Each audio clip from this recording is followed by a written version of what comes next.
Well, good evening, folks, and welcome back to the farm. I'm here in the shop this evening, and if you watch for any length of time, you know I recently got a brush cutter for Father's Day, kind of a Father's Day birthday gift.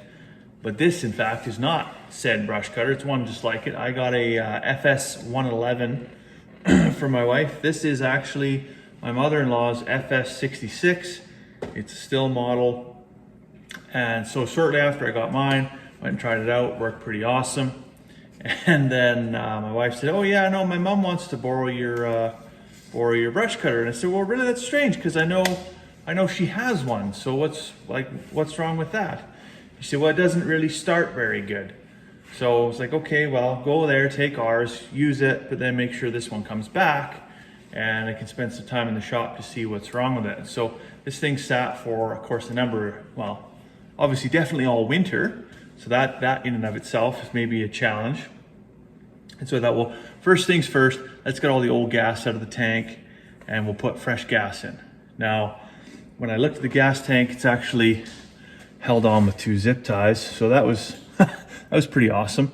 But anyways, dumped all the old gas out. I also noticed that the tank vent line here that would typically go to a primer bulb was actually folded over, crimped, and zip tied as well, which is kind of interesting, but that's what I have to work with. And then I noticed there's a lot of oily, greasy kind of deposits around it, which is generally pretty indicative of, you know what, home mixed gasoline, because 2-stroke, of course, right? And if you're a little bit oil rich, well, then you kind of get that oily deposit everywhere, and it's, you know, it's really, maybe you need to clean that up. So dumped all the gas out and I put new fresh gas in. Now, what I prefer to do, especially for end of season, is use something like this. This is Aspen 2. It's a pre-mixed 50-to-1 gasoline. It's very, very stable. Something that I will try and run in the pressure washer, the lawnmower, the weed whacker, the chainsaw, anything that's, you know, a 2-stroke engine at the end of the season, knowing that it's going to sit now for probably 6, maybe sometimes 7 months before I need it again. And but it's expensive. Like, it's $8 a liter for one of these, right? It's pretty expensive stuff. But come the spring, when you want to use it, you literally just give it a pull and it fires right up. So that was the other thing. I thought, okay, well, interesting. This thing won't run. She says it's really hard to start. So where do we start with that one? Good place, grab the string and just slowly give it a pull. And that's going to give you a pretty good indicator whether or not you have any kind of compression, right? If your motor's shot, it's either just going to go there and just nothing's going to move, or you're just going to pull this super easy. Oh, it actually even almost sounded like it fired there. That was promising. But anyways, as I mentioned, a lot of oily deposits in here, so I want to clean that up. And then I also want to pull this right off here. This is the guard around the exhaust, and I want to remove the spark arrestor on the exhaust. Reason being, if you're having trouble with stuff starting or running, there's really a small engine like this, there's only a couple things it could be, right? Are you getting spark? Are you getting fuel? Are you getting air? And is all of that getting out? And if you've got a really lot of oily deposits, a good place to look is usually the spark arrestor is maybe plugged. After that, we'll check the air filter, we'll check the spark plug, make sure everything's clean. I've already got fresh gas in it, so we'll be well on our way to making this thing almost like new. So as I'm working to remove, this is actually a Torx head screwdriver to remove this cover off the exhaust. You can see just how greasy this is in here. We'll take that out, set that aside, and maybe there's another clip on there somewhere. Holding that on, oh yeah, there's one more over here. We'll pull that off and we'll get some degreaser in there, followed by some brake clean this all up. All right, well, I got the old girl cleaned up here. You know, there's nothing that you can't do with a can of degreaser and 2 cans of brake clean, but I mean, it looks pretty good here. I also pulled the spark plug out, confirmed it was dry, clean, not gummed up at all, so there's no debris or really any poor, I guess, what would you call that? Poor combustion happening inside the engine itself. So that was really positive. Put a drop of gas inside there, left the spark plug just hanging outside, pulled it over, and in it flashed, whoop, whoop, whoop. So I know I've got good spark there. Check the air filter. Air filter's nice and clean. pulled the spark arrestor off the outside. That filter is nice and clean.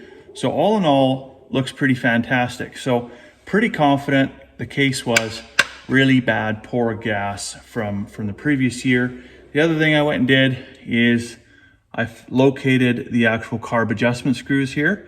So you'll see on the side, maybe you can't see from there, but if you look at yours, you'll see on the side of the carb, on the guard around it, there'll be an H and there'll be an L. And what that is to adjust the air fuel mixture when you're at H is for high idle. So when you're fully depressed on the throttle, and L is for a low idle when you're just sitting there, just putzing along.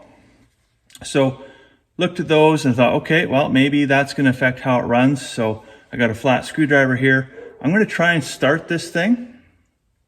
And I'm pretty confident with some fresh gas in there, after having pulled it over a couple of times, everything's nice and cleaned out, that I'm going to be able to get this thing running within probably 1, 2, maybe 3 pulls.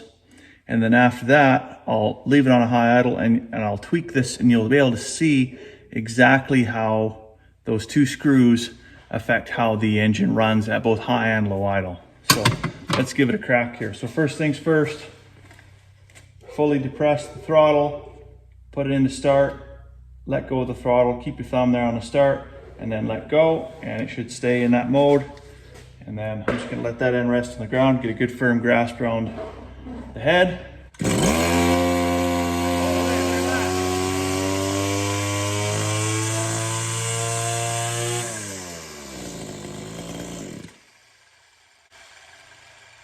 Well, that was actually a surprise. I was not expecting because when I first got this thing, I pulled and pulled and pulled and pulled and pulled on this thing till I was almost blue in the face. Was not expecting a little bit of fresh gasoline and a good cleanup job to actually fix it, because I'm not a mechanic, right? I can usually clean it.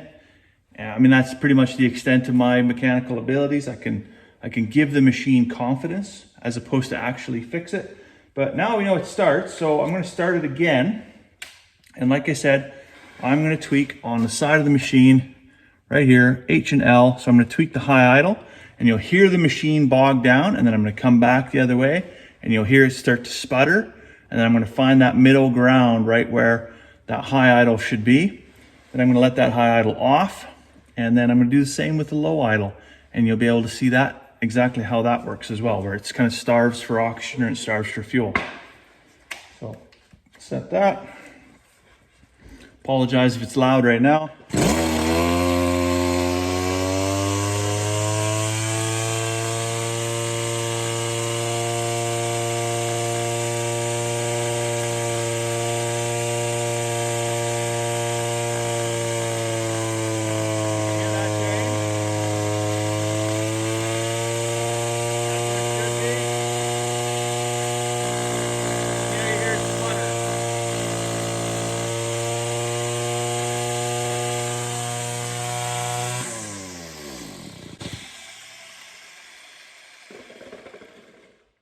So you can see there, as I adjust the high idle screw, when it got too fuel rich and then when it got too fuel lean, you know, it really started to bog down initially, and then when it got too lean, it started to sputter.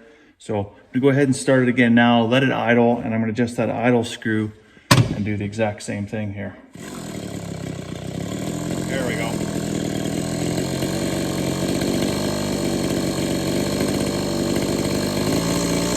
Yeah, make it a little richer there.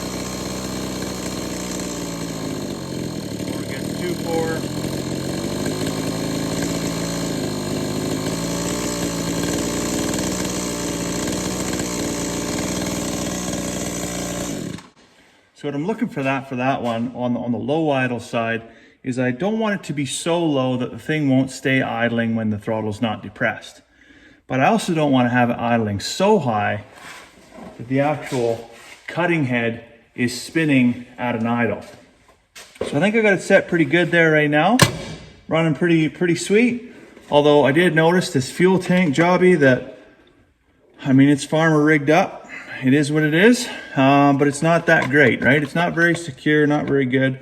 So how am I gonna fix that? Farmer, bigger zip ties. That's probably what I'm gonna do. I'm gonna get some bigger zip ties, secure this a little bit better, and I think the mother-in-law can have her weed whacker back. So we'll call that one a win. All right, so I've got the fuel tank all secured again here. And you can see I got my heavy duty zip ties on there. What I think actually happened here, because this is not a Stihl fuel tank or a Stihl fuel cap. I think actually this thing probably, the fuel tank probably cracked or melted or something like that, and it got replaced. And maybe that's why this extra hose for the primer bulb is there, but there's not actually a primer bulb on this model of Stihl brush cutter. So zip tie it is. However, if your model does actually have a primer bulb in it and you're pushing it and no fuel is coming out, well, it may be an indicator that that diaphragm below there is either rock hard and stiff, or maybe it has a hole in it. So it'd be a good idea to pull that off and have a look underneath. Alternately, you might actually have a hole in one of these hoses here. This would be a good place to look. But for now, I think I got this fixed, and I just, now that we've got everything back in, it's secure, and I'm about to hand it back and say, hey, am I the son-in-law of the year? I just want to actually start it one more time and just see. I mean, we've come this far, so here goes nothing.